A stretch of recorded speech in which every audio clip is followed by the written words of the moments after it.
Welcome to my channel, and I'm here to inspire you, give you crochet advice, and help you along with your next project. If you enjoyed this pattern, please give me a thumbs up or even comment so I can gauge your interest. It helps me to know what to film next. I'm not very formal. Here's today's zinger. You know, I'm so educated. I'm working on my PhD. I know, project's half done. Without further ado, let's get on with today's tutorial. Hey, welcome back to the Crochet Crowd as well as my friends over at yarnspirations.com. Got a simple pattern for you today. If you're an experienced crocheter, this is a walk in the park. This is a draft dodger. This is for blocking those drafts underneath the door or near a window, just in case you have that issue. You can customize the length. This one here is 38 inches, which matches my door. I went about 3 inches after the door stop so that it had extra. And what you want to do is when you stuff this, you don't want to be so tight that it's just gonna be like a big friggin' sausage. You want it so that it's softer, so that when it sits into the door it wants to collapse as part of it so that it can actually block. If it's too rigid, for example, you would probably not have a complete seal that you would probably want. So it's a neat idea. You'll use a 5.5 millimeter size size I crochet hook. I used Caron Cakes here. What I did is that I used one full ball and I used the exterior strand and the interior strand together, so I marled it together. And so if you lay it flat like this and put it beside you on the floor, when it comes up to your hands it'll unravel from the outside and the interior and it should not roll. You can put it in a bowl if you wish, or you can just use two separate Caron Cakes if you want to, or any other kind of yarn that you prefer, and you can just rip your way through this. Really nice and simple. It's a very easy beginning, and then once you get to a certain point you're just gonna continue to rotate around and around and around. Once you get to about your 38 inches we're then going to do a decrease. So the one that you see here, I have to do the decrease. You're gonna want to stuff as you go because you can't get your arm all the way through this. You know, at least I couldn't. I even tried a broom handle because of that. So I would recommend that you stuff just periodically as you go, because getting all the way to the base of it might be difficult. So let me show you how to do this really simple project, and let's begin that now. So let's begin. Just create a little yarn tail. You'll use it as a stitch marker to help you count just the first few revolutions, and then once you get to the diameter you can just go around and around and around and you won't have to move that stitch marker until the very end. You'll put it back in and then we'll do a decrease.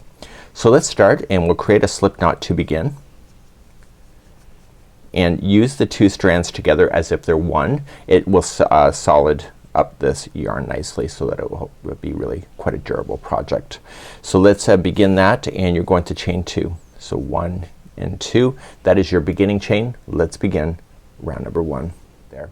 So let's begin round number 1, second chain from the hook. I need you to go into the back, or sorry, into the second chain, and I want you to put in 6 single crochet. So 1, and if you're not used to doing 2 strands at one time it gets a little cumbersome at the beginning, but you'll get used to it hopefully. Some people never do. So that was 3, 4, 5 and 6. Now I'm going to go into continuous revolution. This means that I'm not going to do any slip stitching, so you don't see any those lines down through the whole project. So insert your hook underneath the last stitch and pull a stitch marker through. This will tell you when you've come all the way around, and you're only going to use this for a little bit and then you're going to get rid of it later and bring it back at the end of the project. So now when we go to start round number 2, you're immediately going to jump into the next one here and continue and make that snailing kind of spiral. Let's begin round number 2. In round number 2, if you're not sure which one it is, it's the 6th one back, so you can count it back. So 1, 2, 3, 4, 5 and 6, so it's right there. And I need you to apply 2 single crochet in each of the stitches going around.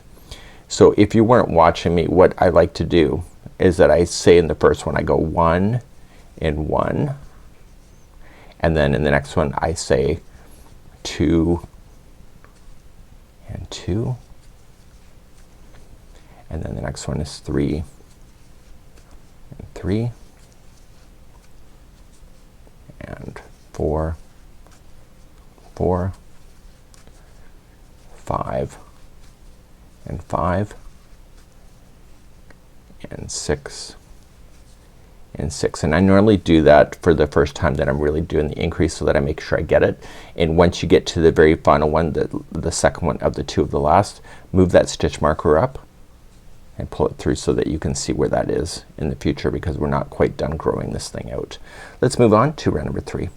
Let's move on to round number 3. So starting in the very next stitch, it's gonna be easier now, and you're just gonna say to yourself, there's 1 into this stitch and then there's 2 into the next. So 1 and 2, and you're gonna do that all the way to this to the stitch marker.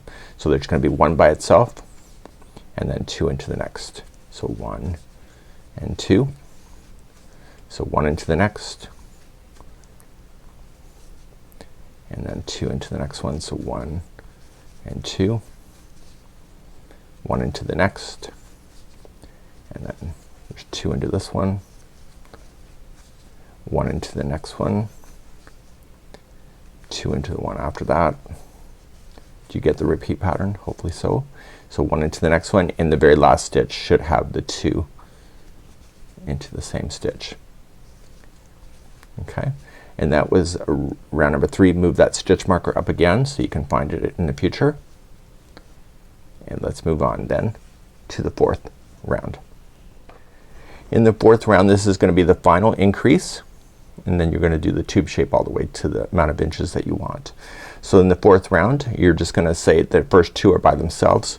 So 1 is by itself and 2 is by itself, and the next one has 2 into the same one.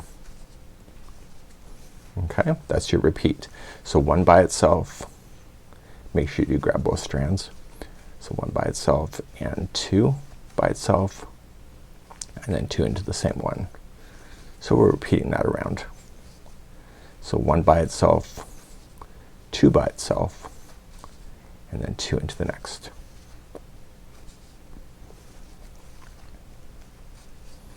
Okay, and then you got 1 by itself, 2 by itself, and 2 into the next. Okay, 1 by itself, 2 by itself, and then 2 into the next, and then finish this one off. So 1 by itself, 2 by itself, and then the last one is 2 into the same. So we know that our stitch counts are right. If you're off, nobody's gonna be on their hands and knees looking at your your project. Well, hopefully not. So that's it. So what you can do, you can move up your stitch marker if you really feel like it and just leave it there. But now the remaining of the tube shape is just gonna be 1 single crochet into each. So let's just review that. So the 5th round, all the way to the amount of inches, in my case it was 38, is all the same. So you're just gonna turn on the television and just place in 1 single crochet into each, or turn on the radio if you're still listening to radio these days, and just put that on and just do 1 single crochet, and you're gonna continually wrap around rotate around this. And what I do recommend is that you lightly stuff as you go. It's too hard to get your hand in there. I even wrote the instructions to stuff as they go, and I didn't bother, and so it came to the end, I really created like a half hour's worth of work of frustration trying to get the stuffing all the way to the bottom of the tube. So stuff as you go, just lightly. You don't want it so that it's so firm that when you hit it, it's like a pinata. you want it to have a little bit of play so that it can suck into the crease really quite nicely, so it can just rest instead of just kind of fighting the shape. So just as you go across a stitch marker, you don't have to move it. You're just doing 1 single crochet into each, and you'll notice that the tube shape will happen. So let me just do a couple more rounds, and you're gonna go all the way to the length. You can measure a door stop or wherever you're wanting to use this for your length, and then once you're ready for the decrease, we're gonna be covering that next, and I'll be right back in a moment. So I'm bringing back my other sample because I do want to finish it, and it's lightly stuffed. You can see the give that I've given it, so it's not like it's just like touch it and I'm really trying to force it to be flat. I want it to be soft. So I'm going to just put in my stitch marker again on the last stitch when I thought it was 38 inches, which I think it is, which I know it is for sure. I measured it, and so I'm just gonna put my stitch marker on there so that I can measure the amount of rounds that I need to do in order to start the decrease. So in the instructions, we're starting with the next round after we begin, after we've got the length done, and now we're gonna start with our first decreasing. Let's do that next. So I'm gonna show you a little technique that I learned, and this is a really neat idea. So in the first two, they're gonna be by itself. So you'll say 1 and 2 is by itself. And if you really want a beautiful decrease, what you can do, and let me just zoom you in there just carefully there. If you go into the first one and pull through, and next one and pull through, and do this, that's a 2 together, you end up with a lump. How you can avoid that, and this is a great tip, is that if you go into the first one, go into the front loop only, like that, and then go in, so rotate the hook and pick the second one up and go straight up as well, like that. I'll show you this again in the future. So then you're gonna pull through and then pull through 2, and what this is doing, it's, see, there's no lump, it just does a decrease. So let's just do the next 2 by itself. So 1 and 2, and let me show you that technique again. So just go up through the front loop only, and then go and collect the next front loop only, pull through and pull through 2, and you're gonna do that all the way around. So 1 and 2 is by itself, and then 2 together. Because we're using 2 strands at one time, you gotta make sure you get both of those. And I'm going all the way to the stitch marker.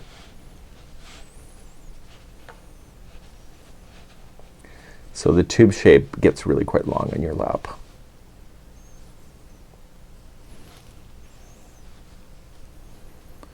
So 1 and 2, and the last 2 stitches, if your counts are right, will be the 2 together when you get there.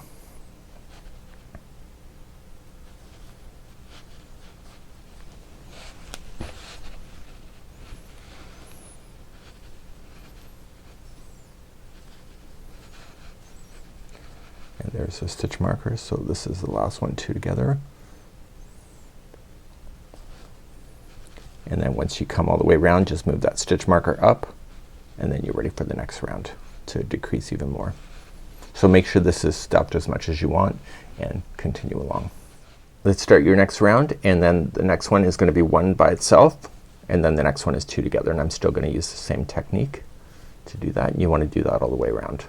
So 1 by itself, and 2 together,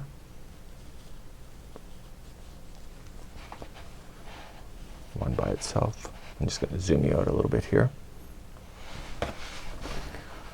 Got this thing hanging between my legs, just underneath the desk here.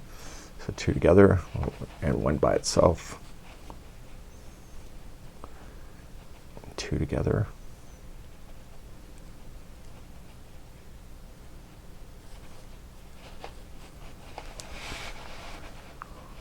one by itself, 2 together,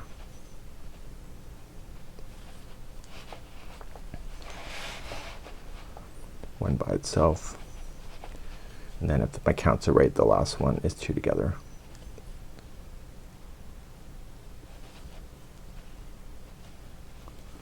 And that's it. So move that stitch marker up again, and we're gonna continue to the next round. Okay, this is your last round, and so you're just gonna apply 2 together all the way around. This is really gonna narrow it off.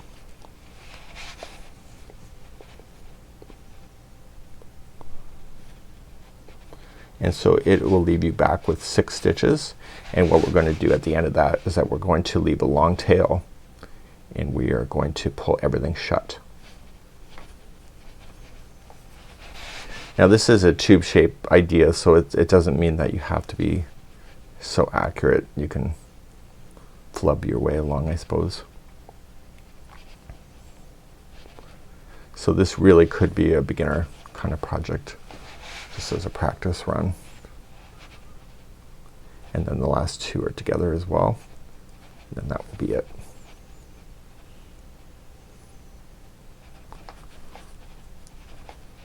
Now you can pull your stitch marker out, and I need you to leave a longer tail on this thing. So let's do that, and just pull that up. So this is gonna leave a little hole of about 6, like there. So what I wanted to do is grab a tapestry needle, and I want to collect the remaining of those loops or the stitches. So just looking at it,